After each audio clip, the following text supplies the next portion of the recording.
Warna news Marathi, त्यास विश्वासार्ह बातमीचा।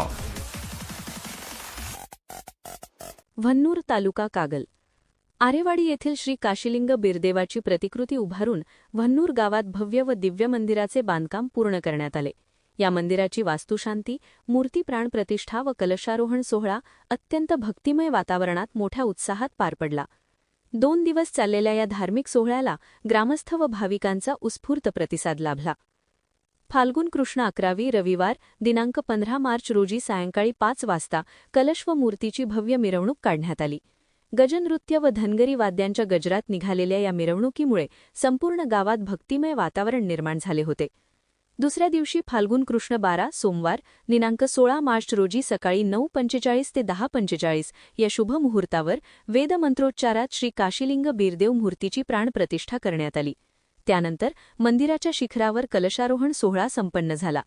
पुढे होम हवन, नैवेद्य, महाआरती तसेच दुपारी वास्तुशांती व सत्यनारायण पूजेचे विधी पार पडले।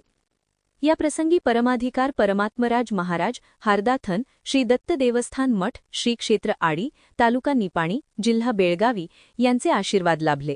तसेच हनुमंत गणेश जोशी वंदूरकर यांची प्रमुख उपस्थिती होती। सोहळ्यानिमित्त भाविकांसाठी महाप्रसादाचे आयोजन करण्यात आले होते। सायंकाळी पार पडलेल्या गजनृत्य व धनगरी वाद्यांच्या सादरीकरणाने कार्यक्रमाची रंगत अधिकच वाढवली।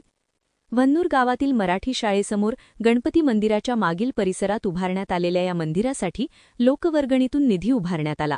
या कार्यासाठी महाराष्ट्र औद्योगिक विकास महामंडळाचे उपअभियंता अजयकुमार रानगे, सरपंच, ग्रामपंचायत सदस्य, ग्रामस्थ व स्थानिक उद्योजक यांचे मोलाचे सहकार्य लाभले।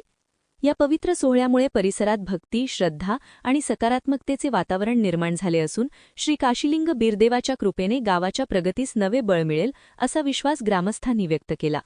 वारणा न्यूजसाठी गोकुळ शिरगावहून डॉ. Rajendra Suryavanshi. Subscribe now and press the bell icon. Never miss an update.